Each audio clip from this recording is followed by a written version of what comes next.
Quick announcement everybody, our giveaway for this month is going to end really soon, and if you didn't get a chance to check it out yet, you can follow the links down below and get a chance at winning the game of your choice. You don't even need to be subscribed to my channel or anything to win, even though that would be super appreciated, but I am going to announce the winner here on the channel once the giveaway is over, as well as via the email address provided. As always, a huge shout out to Instant Gaming for helping me set these up, and let's get back to the video.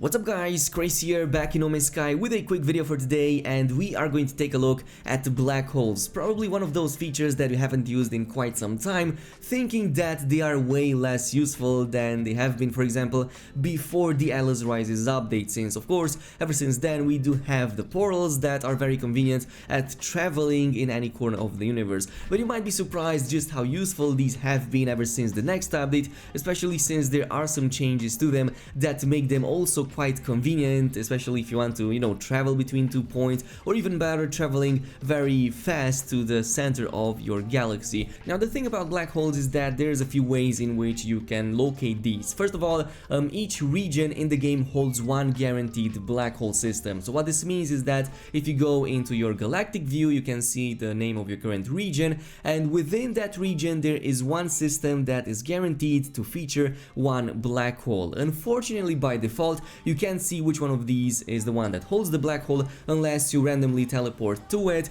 and happen to stumble randomly upon the black hole itself. But there's actually a couple of ways in which you can reveal the location of these black holes on the actual map. The first one, and the most straightforward, is to simply move onto the space anomaly and ask Polo for the coordinates of the closest black hole, and it will pretty much point you towards the closest black hole, and you can see it on your galactic map as it will be revealed over there. But the second, and probably the one method that you should be aiming for, is by finishing the Atlas Path storyline, and what this does is that when you finish it, it's going to give you the possibility of revealing any black hole in any corner of the universe. You can just pop into your map, and all of these systems with black holes will start popping up over there, and you can freely see them without any restriction to speak of. Now, as far as their functionality goes, this is what has changed the most throughout the years, especially since the next update that made all of the black holes have a fixed destination system, which was exactly the opposite of how it was before that. So back in the old days, for example in the Atlas Rises and even before that,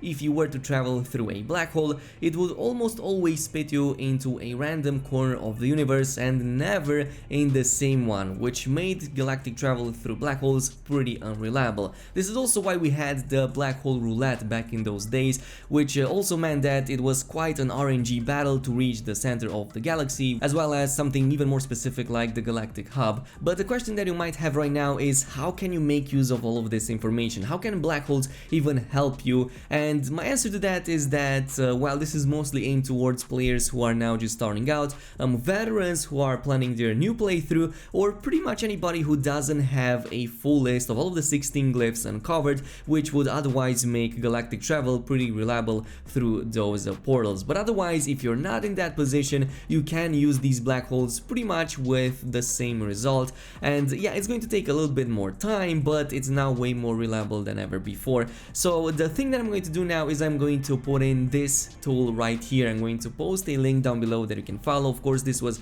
created by somebody in the No Man's Sky community, so huge shout out to their respective creators. But the way this works is pretty simple. Since now everything has a fixed destination, you can just input your starter system, which is the one in which you're situated right now, input your destination system, which can be something that you found on the internet, or maybe an old system that you want to reach again, or maybe anything along those lines. Input your platform, your galaxy, and then press go. And what this does is that it shows you your jump range, both to the closest black hole that you can take, and also every other black hole in the sequence that you will need to take on in order to reach your destination system. That is why I said that this is very useful. You don't need to have all of those glyphs, you just need to have the warp cells and a good or decent ship in order to make those jumps, and otherwise it can turn a route that might take thousands of jumps and thousands of hours into just a handful of jumps and just a few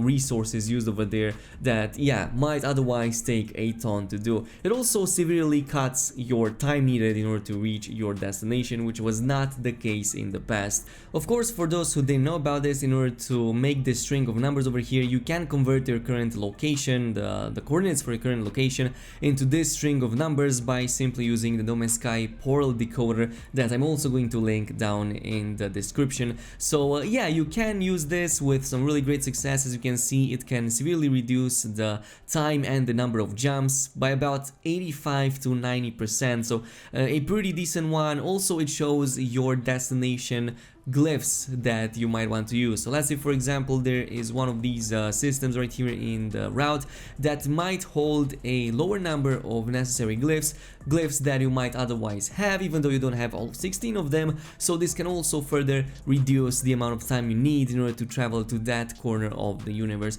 So it can be a very reliable tool that you can use in your gameplay. Anyway, on a final note, you also have to keep in mind the fact that whenever you travel through a black hole, a random upgrade is going to be destroyed as you pass through it. But there is one way to work around this, and that is of course by using a secondary ship that you might have. You know, maybe a ship that doesn't have any upgrades or has upgrades that you don't really care about. You can use that specifically for the black hole jump, and when you get on the other side, you can switch back to your primary ship and continue from there on. It's actually pretty simple, and it saves you a lot of headaches in terms of repairing and using all of those important resources that you might need for something else.